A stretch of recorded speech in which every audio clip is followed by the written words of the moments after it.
നിങ്ങളുടെ ഇഷ്ട പരമ്പരകൾ എക്സ്ക്ലൂസീവായി സൺ നെക്സ്റ്റ് ആപ്പിലൂടെ തികച്ചും ഫ്രീ ആയി. ഇപ്പോഴേ ആപ്പ് ഡൗൺലോഡ് ചെയ്യൂ. എന്ത് കൊടുത്ത ചേച്ചി ആ ജോത്സ്യന്?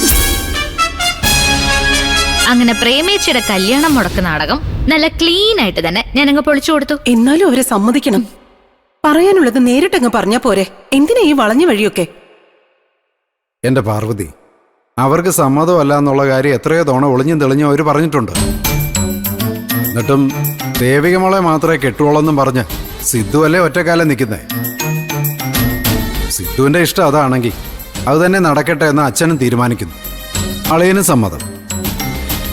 അതുകൊണ്ട് അവരാരും അറിയാതെ ആ പെങ്ങന്മാർ രണ്ടുപേരും കൂടെ ഒപ്പിച്ച കളിയാന്ന് എനിക്ക് തോന്നുന്നത്.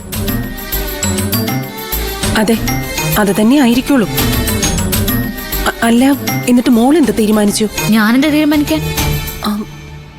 അല്ല, ജാതകം ചേരില്ല എന്ന് പറഞ്ഞവരുടെ കള്ളത്തരം പൊളിച്ചു. അപ്പൊ പിന്നെ ജാതകം ചേരൂന്നല്ലേ മനോഹരേട്ട മനസ്സിലാക്കേണ്ടേ? അതെ. അപ്പോ തീരുമാനത്തിന് വല്ല മാറ്റം ഉണ്ടായോന്നാ? ദേമേ, ചുമ്മാ എന്നെ ദേഷ്യം പിടിപ്പിക്കല്ലേ. എന്റെ തീരുമാനത്തിനൊന്നും ഒരു മാറ്റവും ഇല്ല. എന്നാലും സിദ്ധുവിന്റെ പെങ്ങന്മാർക്ക് ഇത്രയേറെ എതിർപ്പും ദേഷ്യവും ഉള്ളപ്പോ ഈ ബന്ധം മുന്നോട്ട് കൊണ്ടുപോകണമെന്നാണ് ഞാനിപ്പോ ആലോചിക്കുന്നത്.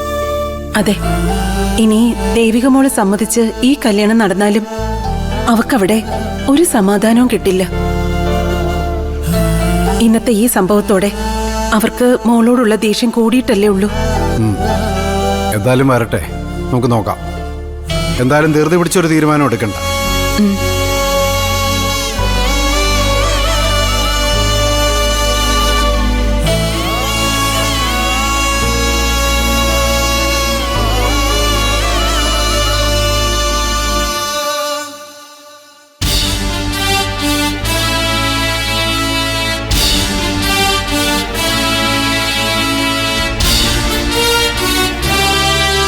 എന്നാലും ചേച്ചിയമ്മ, നമ്മൾ ചെയ്തത് വലിയ മണ്ടത്തരായിപ്പോയല്ലേ. ഇനി ഇതിന്റെ പേരിൽ എന്തൊക്കെ കോലാഹലം ഉണ്ടാവുമെന്തോ. എന്ത് കോലാഹലം ഉണ്ടാവാനാ? ഇത് പറയുമ്പോഴും ചേച്ചിയമ്മയ്ക്ക് ചെറിയൊരു ടെൻഷൻ ഉണ്ടെന്ന് എനിക്കറിയാം. ടെൻഷനോ? എനിക്കോ? നീ ഒന്ന് പോയ സില്ലു. നമ്മുടെ കള്ളത്തരം അവള് കൈയോടെ പിടിച്ചെന്ന് ഓർക്കുമ്പോ നാണക്കേട് തോന്നുവാ. ഇതിനാ പറയുന്നത് വല്ലപ്പോഴും എന്റെ വാക്കും കൂടെ ഒന്ന് വിലക്കെടുക്കണോന്ന്. ഞാൻ കാര്യങ്ങൾ തിരക്കിയപ്പോ സസ്പെൻസ് ആയിരുന്നല്ലോ എല്ലാ കാര്യത്തിലും. ഞാനെല്ലാം ചെയ്തോളാം, നീ മിണ്ടാതെ കൂടെ നിന്നാ മതി എന്നായിരുന്നല്ലോ പറഞ്ഞത്. എന്നിട്ടിപ്പോ എന്തായി? ഒടുവില് പവനായി ശവമായി എന്ന് പറഞ്ഞതുപോലെയായി ചേച്ചിയമ്മയുടെ കാര്യം. ആഹാ, വന്നവന്ന് നീ എന്നെ കുറ്റപ്പെടുത്താൻ തുടങ്ങിയോ? എടി, എങ്ങനെയെങ്കിലും ആ മാരണം അവന്റെ തലേന്ന് ഒഴിഞ്ഞു പോട്ടെന്ന് കരുതിയാ ഞാൻ ഇങ്ങനെ ഓരോന്ന് ചെയ്തു വെക്കുന്നത്. അത് ശരിയാ, പക്ഷെ ഇതിപ്പോ കൂടുതൽ മുറുകുമെന്നാ എനിക്ക് പേടി. അവരെങ്ങാനും വിളിച്ച് സിദ്ധുട്ടനോട് ഇക്കാര്യം പറഞ്ഞു കാണൂ. ഓ, ഇപ്പൊ അവരെന്നായോ? നേരിട്ട് കണ്ടപ്പോ നീ അവളെ എന്തെന്നാ വിളിച്ചേ? ദേവിക ചേച്ചി. അത് പിന്നെ അവരെ എങ്ങനെയെങ്കിലും കയ്യിലെടുത്ത് നമ്മൾ പറയുന്നത് വിശ്വസിപ്പിക്കാൻ വേണ്ടിയില്ലേ ഞാൻ അങ്ങനെ വിളിച്ചത്. ആ, അങ്ങനെ പറ. അത് തന്നെയാ ഞാനും ശ്രമിച്ചത്. നമ്മൾ രണ്ടുപേരും ഒരേ ലക്ഷ്യത്തിലേക്ക് തുഴയുന്നവരാണെന്ന് ഞാൻ നേരത്തെ പറഞ്ഞിട്ടുണ്ടല്ലോ. ഏത് വിധേനയും ദേവികയെ സിദ്ധുവിന്റെ തലേന്ന് ഒഴിവാക്കണം. അതിന് നമ്മൾ എന്ത് ചെയ്യും, ഇല്ലേ? ചെയ്യും. എന്നാലും അവളുടെ ഒരു ധൈര്യേ. നമുക്ക് അവളോട് എന്തുമാത്രം ദേഷ്യവും വെറുപ്പും ഉണ്ടെന്ന് അറിഞ്ഞു വെച്ചോണ്ട് സിദ്ധുവിനെ അവൾ ഇഷ്ടപ്പെട്ട് തുടങ്ങിയെന്ന് നമ്മുടെ മുഖത്തോക്കിയില്ലേ അവള് പറഞ്ഞത്. അത് സിദ്ധുവേട്ടൻ കൊടുക്കുന്ന ധൈര്യമാ ചേച്ചിയമ്മ. അങ്ങനെ നോക്കുമ്പോ ഉറപ്പായും ഇക്കാര്യവും അവൾ ഏട്ടനോട് പറഞ്ഞിട്ടുണ്ടാവും. പറഞ്ഞിട്ടുണ്ടെങ്കിൽ കണക്കായി പോയി. അവള് നമ്മളെ എന്തുമാത്രം വെറുക്കുന്നുണ്ടെന്ന് അവൻ ഒന്നുകൂടെ ബോധ്യമായി കാണും.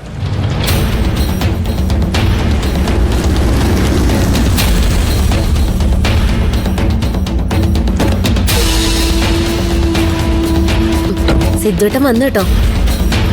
ഒന്ന് കരുതിയിരിക്കുന്നത് നല്ലതാ. പിന്നെ പ്രേമ ഇത് എത്ര കണ്ടതാ. അവൻ വരട്ടടി, നീ എന്തിനാ പേടിക്കുന്നേ? ചേച്ചി എന്താ? എന്താ സിദ്ധു വന്നപാടെ ചേച്ചി തിരക്കുന്നത്? അതച്ചാ, നേരിട്ട് കണ്ട് ചേച്ചി ഒന്ന് അഭിനന്ദിക്കേണ്ട കാര്യമുണ്ട്. അവൾ അകത്ത് കാണും.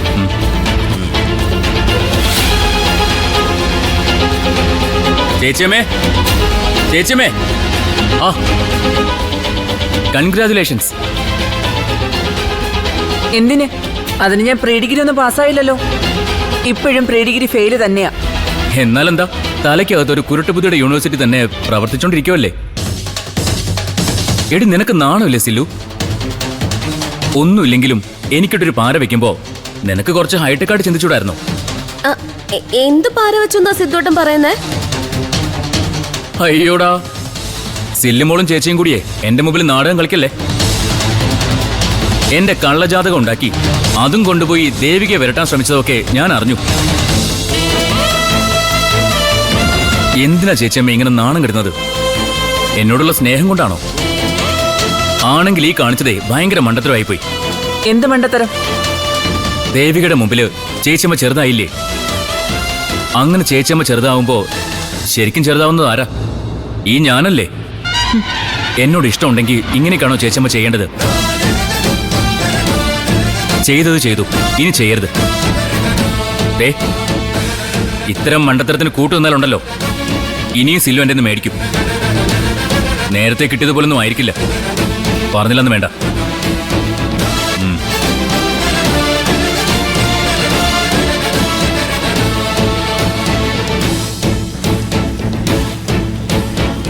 സിത്തു, എന്താച്ചാ?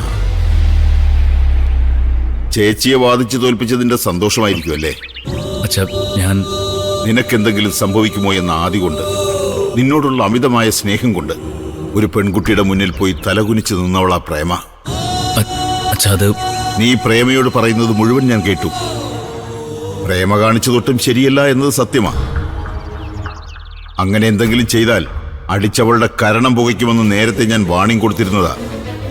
പക്ഷേ ഇന്ന് നീ അവളോട് സംസാരിക്കുന്നത് കേട്ടപ്പോ സത്യത്തിൽ എനിക്ക് അവളോട് സഹതാപം തോന്നി. അവൾക്കിത് എന്തിന്റെ കേടാണെന്ന് ഞാനും അങ്ങ് ചിന്തിച്ചു പോയി. നീ ഒന്ന് ചിന്തിച്ചു നോക്കിയേ. ജീവിതത്തിൽ അവൾക്കുള്ള പ്രതീക്ഷ എന്ന് പറയുന്നത് നിന്റെയും സില്ലുമോളിന്റെയും ഭാവിയാ. എന്നിട്ട് നീ ചെയ്യുന്നതോ? കൂടപ്പിറപ്പുകളെ മനസ്സിലാക്കാൻ പോലും നിനക്ക് കഴിയുന്നില്ല. ഞാൻ ആരെയും കുറ്റപ്പെടുത്തുകയല്ല. ചിന്തിച്ചാൽ എല്ലാവരുടെയും ഭാഗത്ത് അവരവരുടേതായ ന്യായങ്ങളുണ്ട്. നീ ഇഷ്ടപ്പെടുന്ന പെൺകുട്ടി ദേവിക, അതൊരു നല്ല കുട്ടി തന്നെ എന്ന കാര്യത്തിൽ എനിക്കെതിരഭിപ്രായമൊന്നുമില്ല. അതുകൊണ്ടാണ് നിന്നെയോ നിന്റെ സ്നേഹത്തെയോ നിന്റെ ഉള്ളിലിരിക്കുന്ന അവളുടെ ഭർത്താവിന്റെ ഹൃദയത്തെയോ ജീവിക്കാനുള്ള ഉപാധിയായി ആ കുട്ടി കാണാത്തത്. അവൾ ഇപ്പോഴും ഇഷ്ടപ്പെടുന്നതും സ്നേഹിക്കുന്നതും അവളിൽ നിന്നും അകന്നുപോയ അവളുടെ ഭർത്താവിന്റെ ഹൃദയത്തെയാ. ഒരു നിമിത്തം പോലെയോ ഒരു നിയോഗം പോലെയോ നീ ഇതിന്റെ ഇടയിൽ വന്ന് പെട്ടുപോയി. പക്ഷെ അതിന്റെ പേരിൽ പ്രേമയെ നീ കളിയാക്കുന്നതിനോടോ കുറ്റപ്പെടുത്തുന്നതിനോടോ യോജിക്കാൻ എനിക്ക് കഴിയില്ല. കാരണം ഞാൻ പറഞ്ഞല്ലോ, നിങ്ങളുടെ നന്മ മാത്രം ആഗ്രഹിച്ച് ജീവിക്കുന്നവളാ പ്രേമ.